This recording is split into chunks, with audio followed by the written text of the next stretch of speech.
Doctor Navarro, gracias por acompañarnos. Vicky, muy buenos días. Espero que se encuentren bien con sus familias y de salud hoy, evidentemente. Gracias. Quiero hacerle una pregunta. ¿Qué saben ustedes formalmente, oficialmente, de fuente oficial? Porque a nosotros una fuente oficial que nos pide no citarla nos asegura que son más de 21 muertos después de los motines de anoche en las cárceles, especialmente en la Modelo.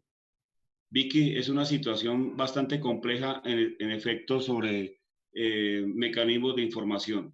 La situación en la modelo inició hacia las 9 de la noche ayer y terminó aproximadamente a las 2:30 de la mañana con la evacuación de los heridos y personas posiblemente fallecidas.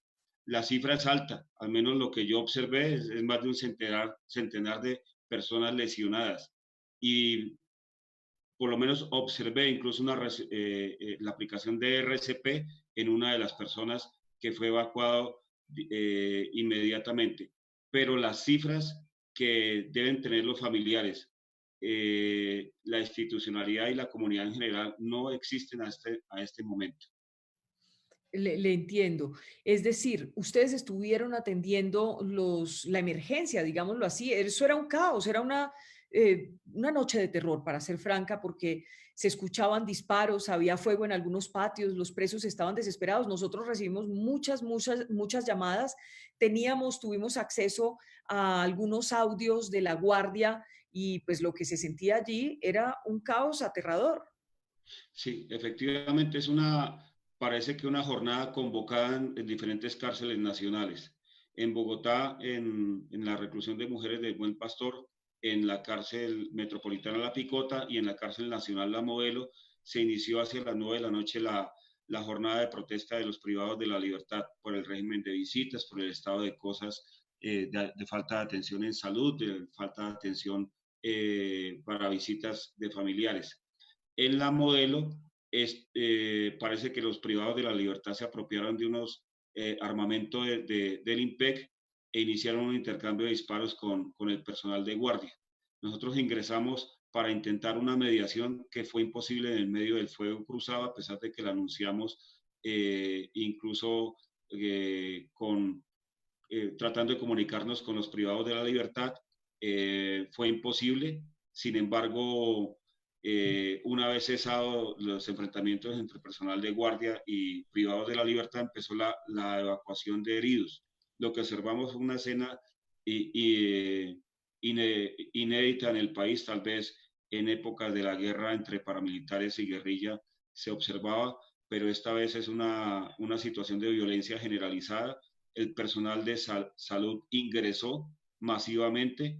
Los familiares de los privados de la libertad poco a poco se fueron reuniendo hasta completar más de un centenar afuera de la cárcel nacional La Modelo. No había quien diera información, incluso hasta ahora permanecen en la cárcel nacional de La Modelo sin las medidas de contención que ha determinado el gobierno nacional y el gobierno distrital. Es decir, es una situación caótica y la información, entre más tiempo transcurra sin tener información sobre cifras de lesionados, de muertos y sobre todo de lo que pasó y las medidas de contención y de protección de los privados de la libertad de estos familiares y la ciudadanía, se va Claro. tornando más caótico. Lucía. Sí, Sor, ¿cuál es la información que tienen en este momento de la situación de los internos? Porque mire, lo que nos están diciendo es que hay algunos que están promoviendo el motín, hay otros que están pues resguardándose por su seguridad, pero a estos les están amenazando de muerte para que se sumen al motín. ¿Qué es lo que sabe usted de lo que sucede en el interior de las cárceles con esos internos? En lo que observé anoche y la madrugada en la cárcel nacional de La Modelo, fue una situación que fue controlada, o al menos considero que pudo haberse controlado porque cesaron los disparos de parte y parte. El ingreso del personal sanitario a evacuar heridos y lesionados, pero digamos, los privados de la libertad no estarían en condiciones ahorita para iniciar una jornada como se ha escuchado en diferentes audios. Lo que no se puede decir de otros establecimientos carcelarios en el país, por ejemplo, como la Tramacúa, como la Picota, Picaleña, Bellavista, cárcel La Ternera, en las que las condiciones de los privados de la libertad dadas por hacinamiento, profundizadas por un estado de vulnerabilidad generado por esta pandemia que nos afecta a todos y todas, y en especial al sector más desprotegido como es de habitantes de calle, privados de la libertad. Es Claro. bastante evidente que debe declararse, como dice el defensor del pueblo, una emergencia carcelaria. Tenemos las 11:12 minutos, estamos conversando con el defensor en Bogotá, que la escucha el defensor Angélica. Defensor, en la información que ustedes han logrado recopilar, han logrado identificar el IMPEC en qué pudo haber fallado en medio de todo este protocolo y toda esta situación tan caótica que se presentó. A ver, es una falla del Estado completamente. Es un estado de cosas inconstitucional declarado por la Corte Constitucional, es decir, falla el sistema de salud, falla los derechos de los privados de la libertad, incluso visitas, hasta las visitas conyugales. El enfoque de género falla porque las personas que no tienen tratamiento hormonal. Y ahora, con la limitación a las visitas, después de la declaratoria de emergencia en el país, los familiares y privados de la libertad se fueron desesperando paulatinamente. Es una situación que pudo haber previsto el Estado colombiano, el IMPEC en especial, para evitar lo que sucedió. Tomar medidas, por ejemplo, sanitarias, medidas de seguridad y medidas de contención. Pero en cuanto a los protocolos que se manejaron anoche y lo que pudo haber desatado todo esto, ¿también fallaron? Entendemos que es una situación caótica generalizada. Era prioridad evacuar los lesionados y las personas que probablemente podrían fallecer si no recibían atención médica. En esto el ingreso del personal sanitario se hizo con sus guantes, con sus tapabocas, pero generalizadamente hubo ingreso al penal. Y en ese ingreso al penal pudo haber entrado guardias, personal civil, personal sanitario y el COVID-19 también.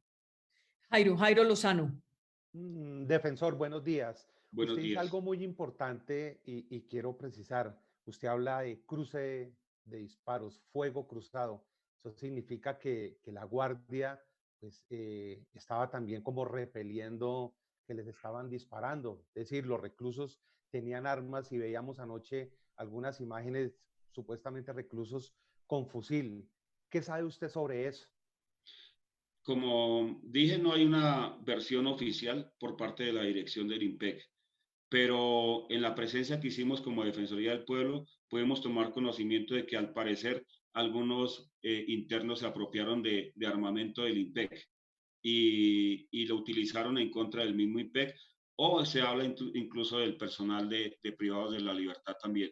Entonces, se inicia un cruce de disparos de contención, disparos para avanzar hacia otros patios. Por ejemplo, uno del patio cuarto y el patio quinto querían avanzar sobre el patio 3.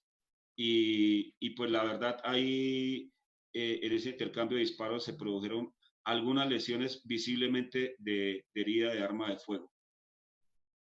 Ya tenemos las 11:15 a.m, pues nos vamos a esperar, defensor, a una voz oficial, en el sentido, estamos esperando a la ministra de Justicia, estamos esperando al director del IMPEC. Entendemos que la situación ha sido muy crítica, pero ya han pasado muchas horas y es necesario no solo tomar las medidas, no solo manejar pues esta situación de crisis, sino también contarle al país cuál es el resultado de todo el horror que pudimos presenciar anoche de manera virtual, porque eso fue lo que ocurrió aquí en Semana Noticias. Presenciamos un horror de manera virtual. Así es, Vicky. Un abrazo y también saludar de parte de la Defensoría del Pueblo el esfuerzo periodístico de informar para generar la solidaridad entre colombianos y colombianas, para saludar los esfuerzos del personal sanitario y la invitación a quedarse en sus casas, como lo ha dicho el Gobierno Nacional y la alcaldesa, la doctora Claudia López.